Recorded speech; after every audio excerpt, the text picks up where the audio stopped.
The Success in South Florida podcast is brought to you by the team at Rawson Law Firm. If you need DUI or criminal defense representation, call the Rawson Law Firm at 754-206-6200 or check the description of today's episode for more contact information. The Rawson Law Firm, helping good people when bad things happen so they can achieve their best futures. Welcome to Success in South Florida, featuring interviews with entrepreneurs, leaders, and other movers and shakers across South Florida to find out how they're doing their part to enhance the local community. Your host is Adam Rawson, the founder and CEO of the Rawson Law Firm.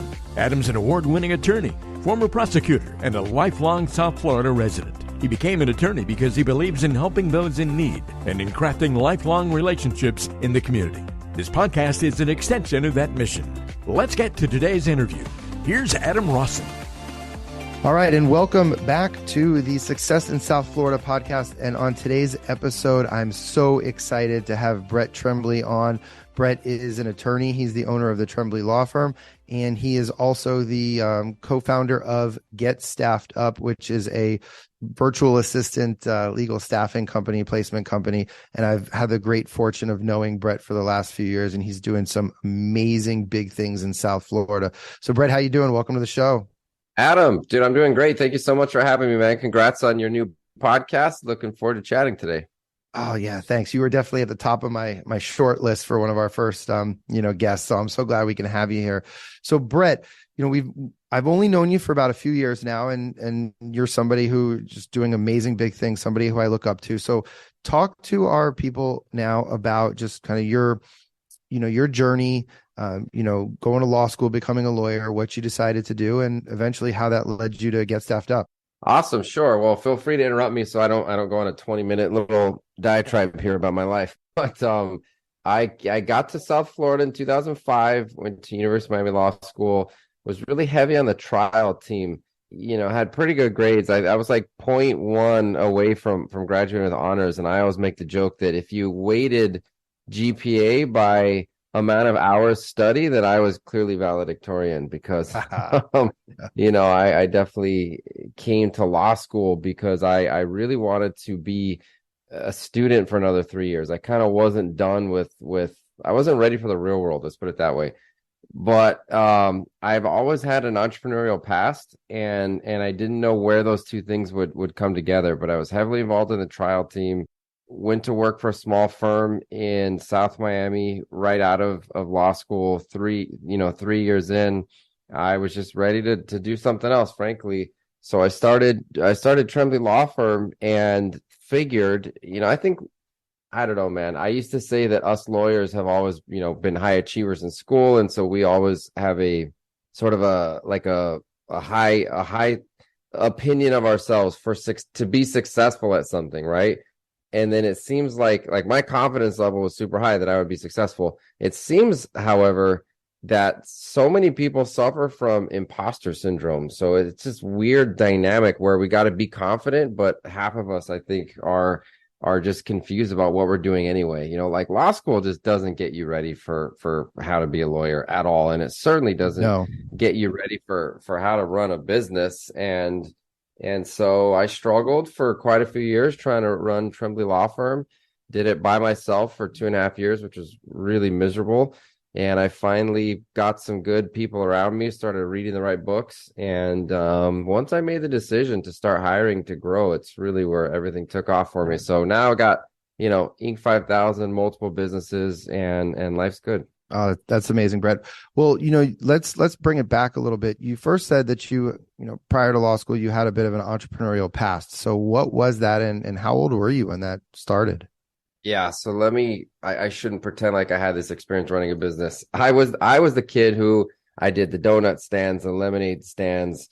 I sold pencils in first grade that I took from my dad. My dad had a jewelry store that he ended up selling a few years later. But I figured I had to pay my own way through buying and selling things. Like now it's kind of coming back into popularity. Go to one garage sale and buy something, clean it up, and sell it somewhere else.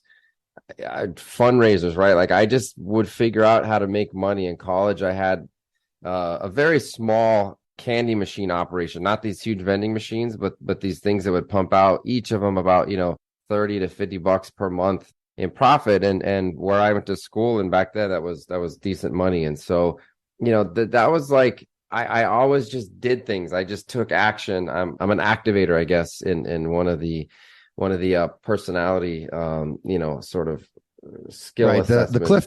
The Clifton one. Yeah, there you go. The Clifton. Yep. Yeah, right.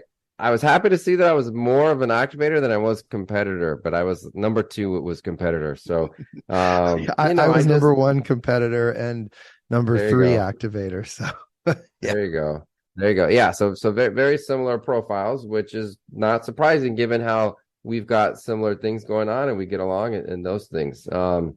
So probably you and I have a similar sort of makeup, if that makes sense. Were you the same way a little bit with entrepreneurial background? So a little bit. Well, I do want to say, so you were pretty much a student of Gary Vee before Gary Vee was even around, right? With the garage sales and all the different things, Gary Vee, talked about for quite a while. I wouldn't say quite to your level, but I did have it as well a little bit.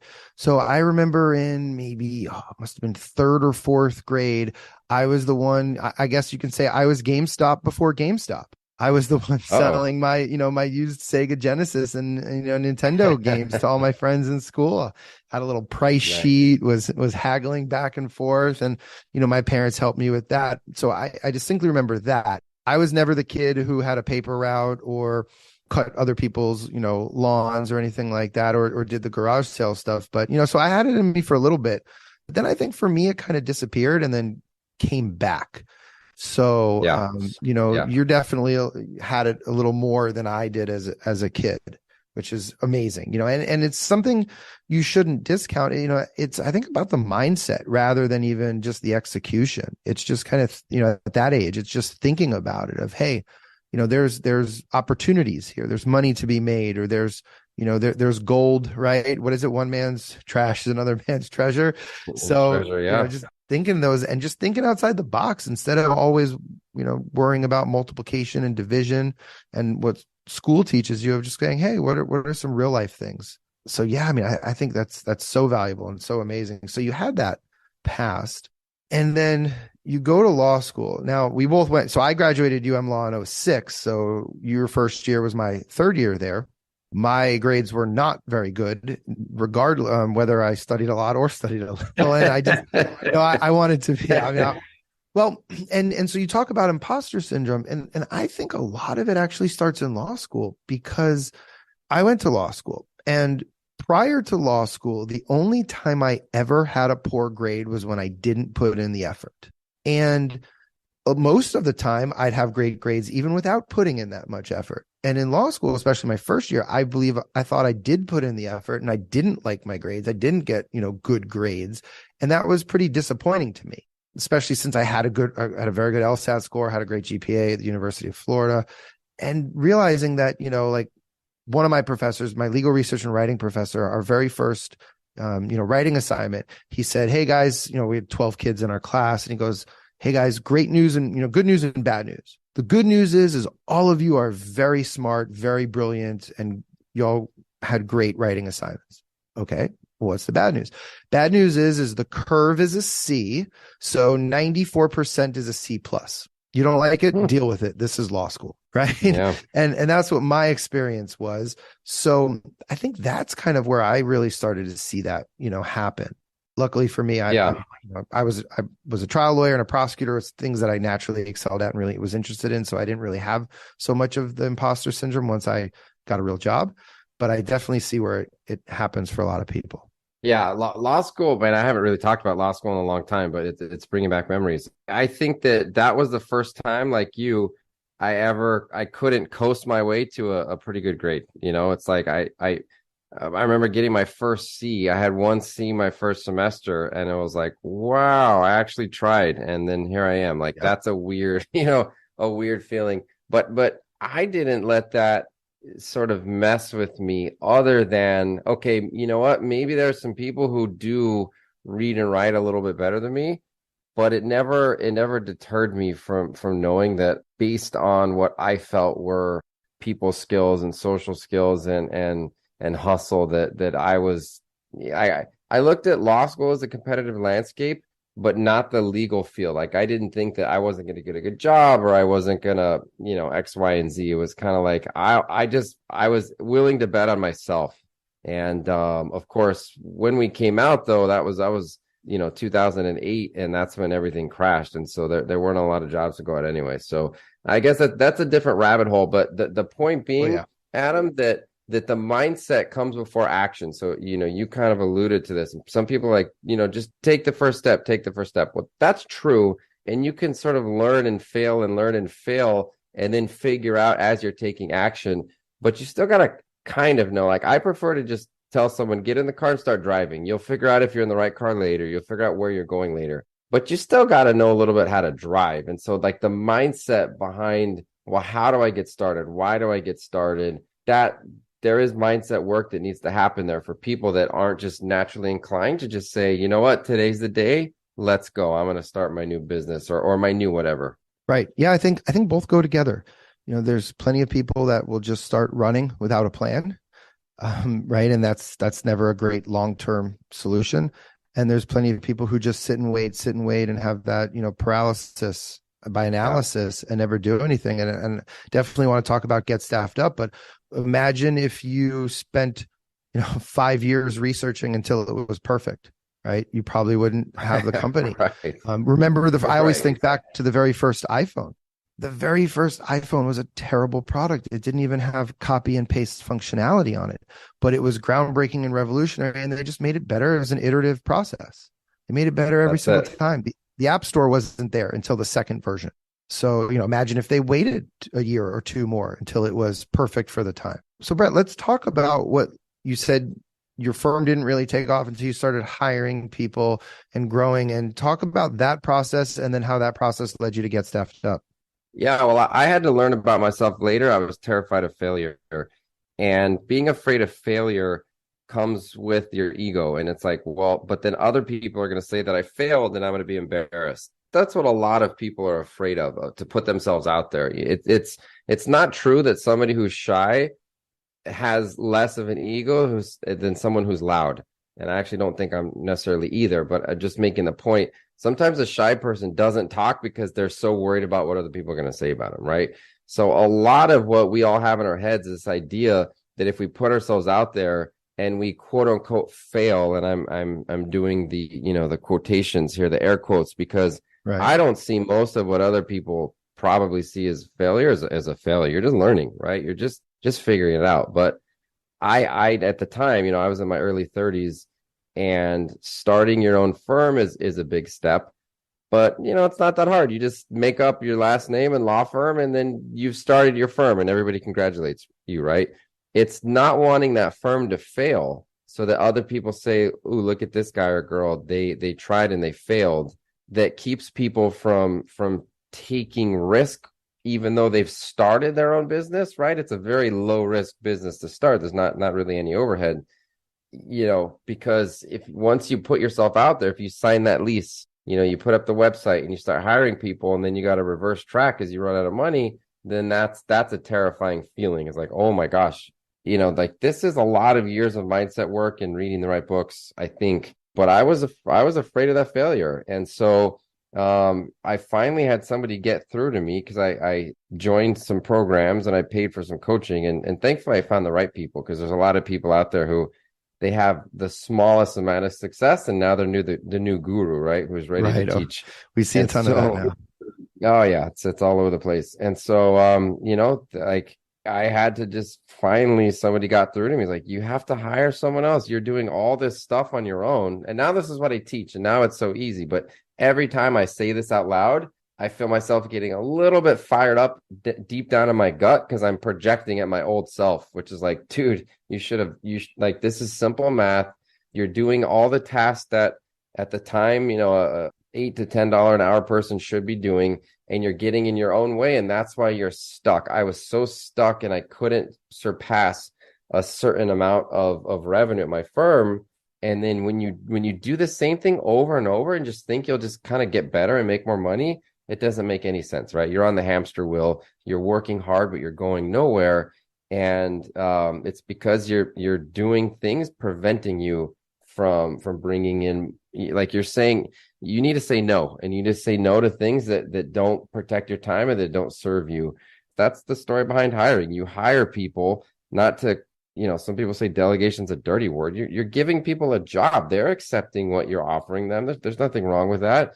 They're learning from you, and maybe they'll stay with you or go on to do their own thing. But you hire people to do the things that are getting in the way from you running your business, because that's what you have. You have a business and it needs to be run a certain way. So I know there's a lot there, but man, just thinking about those early days and doing everything myself is painful. Yeah. Oh yeah. So, you said you graduated in '08 during the recession. Well, March 1st, 2008 is when I left the prosecutor's office to start my own firm with my roommate at the time and a really good buddy. And we're still buddies. And yeah. And, we didn't know what we didn't know, which in a way we were too stupid to fail, but we were 26. We weren't married. We didn't have kids. We didn't need a lot of money to live off of. So that was great because all of our buddies at the prosecutor's office said, hey, they'll be back in 6 months.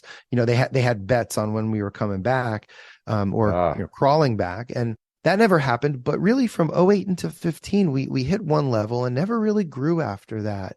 And once we split in 2015, I had a reawakening, and now we're over 10x in gross revenue than our best year ever was back then. And our 3-year goal is to be 20x in gross revenue to the highest we ever had.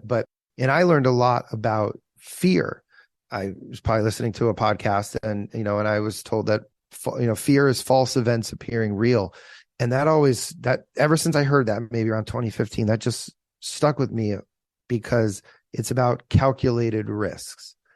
Too often, lawyers especially, they will tell you 15 million ways the answer is no, but they'll never tell you, yes, this is how you get to yes. And that's why get to yes is one of the Rawson Law Firm's core values, because now I'm just a huge believer in taking calculated risks. But I understand the failure.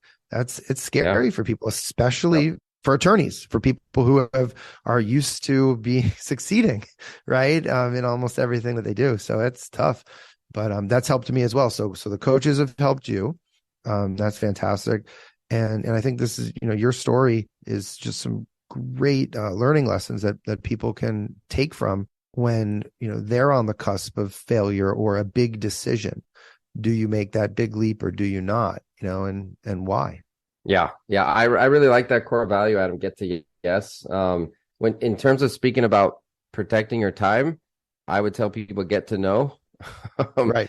Getting more done is about saying no to things, not yes to things. No to the things that are preventing you from having the life you want and being the person you want to be on sort of a grand fantasy level, right? But more on the micro level, from having the day you want. And then the days that you want to have can lead to the weeks you want and the months and the years. And it just goes back to how we spend our time. Show me your calendar and I'll show you your future. It's a quote in my new book coming out. And man, it's just so unbelievably true. The way we spend our time, we all have the same amount of time in any day. And the way we spend our time is what differentiates from one another. It's because we're making decisions every single day with how we make our time. And you can ask my 2 older kids anyway, what's life about? And they'll say making decisions, making choices. Because that's what I tell them all the time. You can choose to be whatever you want, but we're all a product of our own decisions. Well, and I'll go a little further. I think it's what I've learned also as a high school basketball coach for 10 years is that it's consistently making good decisions. That I think is the hardest thing for people to do, especially in what we do, criminal defense. So I would even take that a step further. Now, Brett, I've heard you lecture on your OI 90 formula at least twice. And so the fact that you brought up get to know is fantastic, because I heard you talk about that first at a conference last year. And I was like, well, that's nice, but more work for me to do. And then I heard you talk about it again. Right. Yeah. I was like, oh, that's great, but I got a million things to do. So then last October, we were at the Great Legal Marketing Conference, and we were there in Nashville, and you spoke on stage about it again. And I said, all right, I'm ready. I'm ready to put this in. And we implemented it with my firm afterwards. And it's been very good for me. It's highly, highly, highly recommend that. So I wanted to thank you for that. Awesome, dude.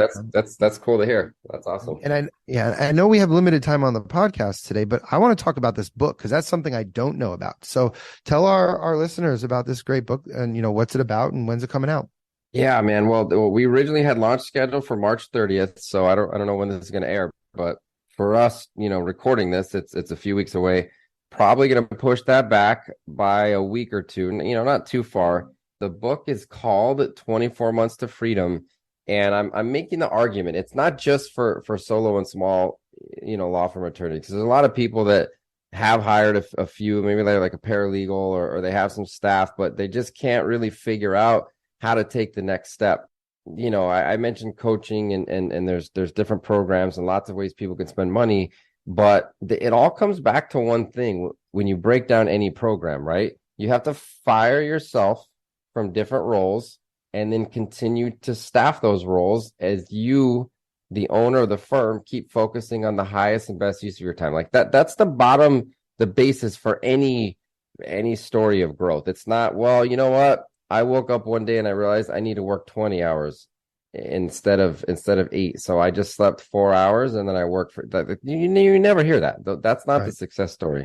You sometimes will hear people say, rise and grind and I work so hard, and that never lasts. And most people are full of it when they talk about that anyway. So, and it's a quick way to personal disaster too, right? Because things are going to suffer, relationships, health, your own mindset. Yeah, especially the longer you go on and do it. Now, at the beginning of any entrepreneurial journey, there's a lot of adrenaline. There's a lot of hustle. There's a lot of extra work that you can't expect your employees to do. They don't own the business. You do, right? But in order to have a sustainable and growing business, you gotta find really good people. And I lay out a program where you can go from 0-1, a handful of people, to 24 months later with finding the right people and putting them in the right seats and paying them. And this is, where sort of my offshore staffing acumen comes in, compared, when you hire offshore compared to what you would pay people here when you're a small business. Man, it's painful. Every time you make that hire, like, woof, I got to come up with another $8,000 per month to cover this person, not even make money on this person. Right. And when your overhead rises with your revenue, it just causes you actually more stress. So I lay out over 24 months. It's focused on law firms, but these are the 7 hires that you should make. And at the end, you have the opportunity, then the freedom to do what you want with your law firm, hiring attorneys, hiring paralegals, here in the US, bringing on partners, whatever it is you want to do. And, we're not saying in the book that essentially you're done after 24 months, you're never working again. That's not what this is about, but this is about reaching the point, because we've all felt, really just the burden of not being able to make decisions based on our values. And when you have the time and money freedom to make decisions based on your values and what you want to do and the type of firm you want to have, it's really liberating. And that's what the book's about. It's called 24 Months to Freedom. So Brett, that sounds to me more like a user manual in a way. There's so many books that will tell you about the mindset or the system, but they won't give you the how-to guide. So did you have that specifically in mind when you were writing this book of, hey, I'm going to tell lawyers how to do it, not just you should do this or what to do? Absolutely. This is not just here's I mean, you nailed it, Adam. So the subtitle is, how to X, Y, and Z. That's probably one of the last things we'll decide on is the subtitle. But basically, how modern law firms are fast tracking their way to success through these specific hires. And then the book, and I hope I don't do it in a boring way, but I lay out what you look for in this type of person, what their job description is. And I'm putting that whole roadmap together for people that were like you and I back in probably, I started hiring in 2014 and you mentioned 2015, Adam. So about the same timeline, having something around like this, if I would have read it and believed it, and not everybody will, but hopefully people do, following this roadmap will put you in position to finally have that, like, man, this is why I wanted to go in business for myself. It's really could be a roadmap for any small business, but this is why I wanted to open a law firm myself. And now I know what my pathway is. Do I want to 20x my revenue for the best year ever? Like Adam, like you said, do I want to spend more time with my family? Do I want to, keep the law firm small, but have it produce a nice lifestyle for me and my kids, and et cetera. That's what it's all about, right? The freedom to make our own decisions. Absolutely. And so when that does get launched, can we find that on Amazon, or where else can we get it? Yeah, absolutely. It'll be on Amazon, and I'll be posting a lot on social media. I'm trying to get people to join a list for, it's basically text the word book to whatever number we have, and you'll be on the list to be the first one to know when it comes out. We're doing a webinar with the guy that's helping write the book. His name's Steve Gordon. He's got many bestsellers himself. So I want to help other people learn how to write books that will be good for them and their business. And, you hopefully, if we do our marketing the right way, you won't be able to avoid it, Adam. How's that? Oh, I know I won't. Well, I'm going to be on there. I'm going to be on the list anyway, but I know you'll market, you'll market it like crazy. So that's fantastic. Brett, what we're going to do right now is we're going to take a little break. We're going to hear a word from our sponsor, the Rawson Law Firm. And when we come back, I want to talk more about Get Staffed Up and just how that company got started and where is it going now. When something bad happens, who do you turn to? In South Florida, the answer is the Rawson Law Firm, criminal and DUI defense for when bad things happen to good people. The Rawson Law Firm is a team of 6 award-winning criminal defense attorneys, including 2 board-certified criminal trial experts. They also have federal and white-collar divisions in the practice. Every day, the team's mission is simple: to help when bad things happen to good people so they can achieve their best future. To learn more about the team and how they can help you, connect on Facebook and Instagram at Rawson Law Firm. You'll also find helpful and entertaining videos on Rawson Law Firm YouTube channel. Just check this episode's description for all the ways you can connect. All right, and we're back on the Success in South Florida podcast with our special guest today, Brett Trembly. Now, Brett, I want to talk about Get Staffed Up and just, first of all, kind of give us that superhero origin story of how it came about. Sure. Thanks for asking, Adam. You and I have been talking about our law firms, and at my law firm, Trembly Law Firm in Miami, we do business law, franchise law, really what, employer defense, whatever a business owner kind of needs to protect their business. And things have been going well. Had a hiring system that I loved, that I had been teaching some other people about. And I kind of thought that other people were having success finding good help. And I come to realize, because I was just so focused and tuned in with my firm, that not everybody was. And my good friend, also an attorney who was not my business partner at the time, he mentioned that he had lunch with somebody and they told him about finding good people offshore, and he kind of disappeared for a while. And when he resurfaced a month later, he had some new offshore employees. And I was like, man, you're really onto something. Find somebody for me. So he did. I told him, dude, I think you're really onto something here. If you want this to be a legitimate business, and I kind of laid out the game plan that I saw for it. And then I made his first 2 sales for him. And we have very complementary skill sets. And we just said, you know what, let's do this business together. So that was in early 2018. So a little over 5 years now. We call our grand opening, though, July, Independence Day of 2018, because it's kind of like you sign the lease, but you're doing the build out. So we were building the back end of the company for a few months, getting everything in order to launch. And we launched in 2018, pre-pandemic. Things were going well. We were having the conversation with folks about it's okay to hire someone and they only work for you through a computer. Like, it happens a lot these days. And that was our biggest objection for 2 years, Adam.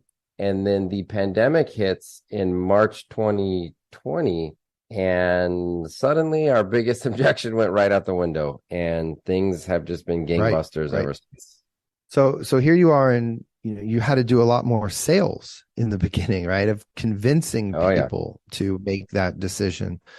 And I guess, you hit lightning in a bottle, right? So much of it is not just having a great quality product or service, but the timing is right. And so even before, at what point did you say, hey, we're really onto something here? Was it in that beginning in 2018, or was it really when COVID, helped you to really take off? I hope it doesn't sound too presumptuous, but I knew right away. I knew right away. Once it was like, okay, once I worked with a marketing assistant in my law firm who was offshore, I was like, oh, okay, this is going to be incredible, because that's the biggest hurdle when you're trying to grow a business. It's like, how do you hire someone here? Let's take marketing. You have all these ideas. You hire someone for, in South Florida, a marketing coordinator, right? Maybe it is 50, maybe it's 65,000, whatever it is. It's somebody who's college educated. When you employ someone here, you always have the additional 30 or so percent, because you have, taxes and overhead and all those good Yep. things. So, excuse me, Retirement accounts, if you're running a real business, yeah, exactly. Everything, like all of the actual real hard costs that people just don't think about and they don't calculate. So when you hire someone here, the general rule of thumb is it's between 25 to 40%. So if you hire someone for 50,000, it's at least another 12 and a half, if not 20 grand. So how do you get a return on that money? How do you know that your speaking is going to pay off? How do you know that, the networking events, this person's going to help you? And it's hard. And so when you start to see the cost savings offshore, and all that your marketing is basically done online anyway, it just made so much sense to me, Adam. One of the early, everybody ideates, right? And you're sitting like, what do we call this thing? And we had so many different names before we settled on Get Staffed Up. But, one of them was like, it makes too much sense.com, right? Brilliantstaffing.com. We Right. literally from the beginning were like, this thing is going to be big. And, we wanted to do it the right way. That's why we didn't just start selling. We wanted to build a system that was going to be easier to scale. And that's what we spent the first 6 or so months on. But I'm sure your business background helped tremendously from all the right ways to do it. Right. Having grown a business already with my main focus, once I got rid of, that sounds terrible. Once I was able to hand the legal work over to somebody and focus really on growing the law firm, it was all about hiring and finding, A people. So it was taking what I had already built and using that to build a business around simply finding great people. Mm-hmm. Yeah. Yeah. And look, you shouldn't hold back either. I mean, the fact that you had that vision and saw what it could be early on is a credit to you. That's probably why you're here where you are, because you really truly believed in it and you were able to go all in with it, even in 2018. So yeah, I mean, but listen, like you said, timing sometimes is everything in life, and the timing couldn't have been better, for better or worse. Obviously, I wish we never had a global pandemic, but we were set up to deliver, and we're still scaling, and now we're working with larger law firms and putting 20 to 30 people in larger law firms at once, instead of only doing one-off deals, and diversifying. And other companies are asking us, can we recruit for them? And the whole thing is just it's not going to slow down. So it's good timing, betting on ourselves again, and a lot of perseverance, because I've never scaled a business before to this extent. So we're right back to sort of failing your way forward and learning as you go. Right. And so, yeah, I mean, what are, what's that 5-10 year vision for Get Staffed Up? Yeah, we're just going to expand. People always ask us, why only lawyers and law firms? And we believe niches bring riches, but within the next 3 years, we'll have multiple brands, and we'll be doing recruiting for a lot of different companies, not only ourselves, if that makes sense. Because, what we've built, and I should mention, by the way, a lot of people have this idea of offshoring, and they think of India, which we've all had our issues there with phones and not having good impressions, or the Philippines. And that's not what we do, Adam. There's always a cheaper mousetrap, but what we hang our hat on is quality. And we really just dominate the recruiting in Latin America. And when you're recruiting people out of Latin America who their English is just impeccable, at least the people we recruit, right? Not every single person in Latin America, but college educated, good infrastructure, ability to learn, and I had someone send me a message on Facebook the other day. It's like, man, your people really appreciate working a lot more than people here that work for me in the US. And it's true. For whatever reason, it was like pandemic hit, free money, and nobody wanted to work anymore. Like, how do I make money online so that I can experience this lifestyle? I'm not putting anybody down who's thinking that, because heck yeah, who wouldn't want to make money as an influencer or just posting things online, right? I mean, that's kind of it's certainly in a lot of ways can beat a 9 to 5. So I'm not putting anybody down, but it's really, really hard to find good people now in the United States to do work that needs to be at a lower price, because you can't charge someone $300 if it takes you an hour to open their file, right? It doesn't work that way. Right. Yeah. And for us, we had huge pain points as well. I mean, we tripled the firm from COVID because of the decisions that we made. So it was a great timing for us, but also to go from 6 to 20 employees in 2 years. It was like, oh, geez, we've had a lot of trouble with it, but we're finally doing well now. And our marketing assistant from Get Staffed Up, we absolutely love her. She is fantastic, and we could not be happier. But just work ethic, skill, personality. We do a lot to make her feel as an amazing part of our team, because she is. And I was talking with one of my business coaches recently, and we were just talking about global, right? About hiring globally. And he goes, because I was like, well, obviously the cost savings is tremendous, but he said, Adam, he goes, don't just look at it as that. He said, you need to be in the business of finding the best global talent. You are a talent collector, right? And if you can't get it here in the States, then look elsewhere, because there are some amazingly talented people in Central and South America. And he's like, and that needs to be your mindset shift from just cheap labor. And, he said it, and I really paused and thought about it. And I said, you're right. You're absolutely right. At my firm, we're looking to do big things, and we need to have the best global talent. So that was impactful for me.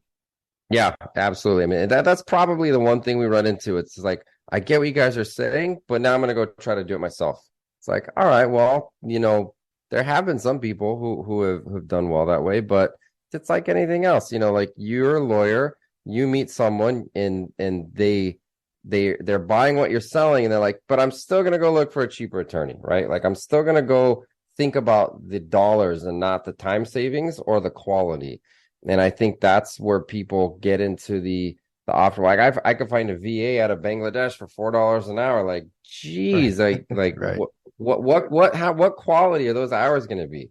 They're going to charge you for 40, right? We're going to get total aggregate, a few good hours out of them. Like, come on, you want the best of the best, and that's the way to grow. If you want an A team, you got to hire 8 people. Right. Well, I was on a coaching call last week, and I was talking about how one of our answering service made a mistake about a month ago and cost us a very large fee on a big case. And they were suggesting a different one. And I was like, well, yes, but this other one charges, X amount per call, and it seems expensive. And of course, I knew where it was going, because I'm working this through in my head as I'm speaking. And immediately they said, well, Adam, how much was the case that you lost, right? That could pay for how many months of this new service? What are you doing? Why are you thinking like that? It's all a mindset issue, and you're better than that. And of course, I just started laughing. I'm like, okay. I'm like, sometimes, right, when you're in a group like this, the answer and the response as the words are coming out of your mouth. But it was nice to do that. So now we're looking into things, and we're going to be working with investing into our time with a better company for our clients and our team. So it's very, very similar stuff. So Brett, now we're going to have to wrap this up, but what are just maybe one or two of the biggest takeaways or pieces of advice that you would give for anybody, doesn't have to be a lawyer, but just of how they can achieve, some success, whether it's business, personal, really anything in their lives, just to better themselves and be more successful? Try delegating something you really don't like doing, or that you shouldn't be doing. Because I have this conversation with so many people, and I'm around our clients, obviously hiring so they can delegate, I forget how many tens of thousands of people out there still don't do it, right? They don't take that little nugget, like, it's not me, it's too hard, it's going to take too much time. Like, just get rid of some things and watch what it does to your mental headspace and also your productivity. Look how much more you get done. Adam, the reason that you can be on this podcast today is because you're not doing something else today. Right. I mean, right? It's kind of that simple, but like, does that mean that whatever that is it getting neglected? No, your business it's getting done what it needs to get done. Someone else is doing it. And that's where the rubber meets the road is your business needs sales. It needs marketing. It needs you to do the legal work, but it doesn't have to be you. And the more it is you, the less you would be able to do things like this. Right. You're absolutely right. And you even forgot one other thing. As much as I'm the type of person that loves to figure out how things work, because I really do, if I was in charge of making this whole podcast happen, it would never, ever happen. Although in a perfect world, that kind of interests me to figure these technical things out, but I've realized I just can't do that anymore. So even, we're all here thankful today, not just because some people are helping, we have an amazing team here to do the legal work and everything else in my firm, but even just getting this podcast, right? Big thanks to Tessa, who's on here as well, for everything that she does. And then we even, we have a third-party company that we use to do a lot of the post-production and edits. And if this was 7 years ago, I'd want to do every single thing myself. And you know what? I've wanted to do a podcast for about 7 years. And it finally started 2023 because now I've learned to delegate. So, the proof is in the pudding, in the pudding right there.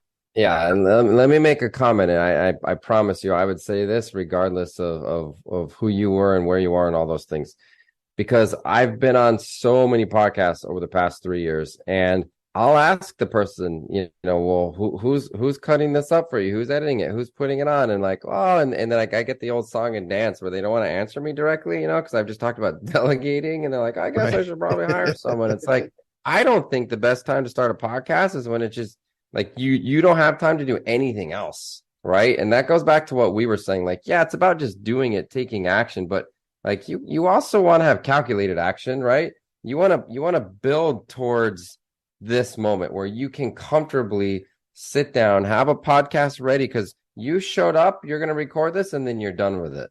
Other people want to start a podcast because it's distracting them from the fact they're not doing a bunch of other things, in my opinion. And so then they're going to spend their own time editing the podcast, promoting the podcast, emailing the person back, asking for co-promotion. I could go on and on about all the post-production things, but when you've delegated those properly and other things in your life, then you will have that dedicated time to not worry about, okay, I'm doing something else, but the other thing I was supposed to be doing is now being neglected. That's a crappy feeling. I still remember signing up cases where I'm like, oh my God, now who's going to do the work? Is it going to be me? And it takes away from the excitement of signing up that case. But when you have people to kick butt, to do good things, and to have a really good firm or business behind you, that's when it becomes really fun. Yeah. And regarding the podcast, I'll say, I think that's the difference between treating it as a hobby and treating it as a professional podcast. Right. And there's still way too many people, regardless of what it is, maybe it's their law firm, they treat it as a hobby. And for some, it could be a decently or high paid hobby. Right. But that's not a real business. They're not professionals. So I think that's another way that, as you're mentioning this, I'm kind of thinking about it through in my head. Now, Brett, final question. Okay. Let's say you are transported back into 2014. You're just starting to get serious about your law firm. Everything that you know now, and so for the listeners out there, and it doesn't have to be for a law firm, but what is the very first job or duties that you would delegate? And maybe this is chapter, 1 or 2 of the book. It's chapter 3, which is the first chapter of who the heck you should hire. I don't even need to make it my argument. One of the most respected sort of time saving, like marketing gurus, and a guy that talks about how to spend your time is a guy named Perry Marshall. And he argues that if you make over $40,000 a year, you need your own personal assistant, right? Like if you don't have an assistant, Adam, you are an assistant. The very, very, very, very first thing I would do is hire an executive assistant to do at that point in time a lot of everything, a lot of like whatever it is I need done. If you're going to open a restaurant, probably the first thing you want to do is like, who's going to cook the food, right? If you're opening a personal services business, you're really the one that first day is going to do the work, but you need someone else. Like if you're a plumber and you're on a call, right? You're at someone's house, like who is taking care of the back end? Are you who's taking care of the leads? Who's answering the phone? Who's booking you so that when you're done with one call, you're on to the next? You as a personal services, business owner, you absolutely have to have somebody else. You know what drives me nuts? And I'll tell you what drives me nuts. And I'm usually pretty caring about how I say a lot of these things because I was the person who couldn't figure this out and couldn't delegate or hire, all that good stuff.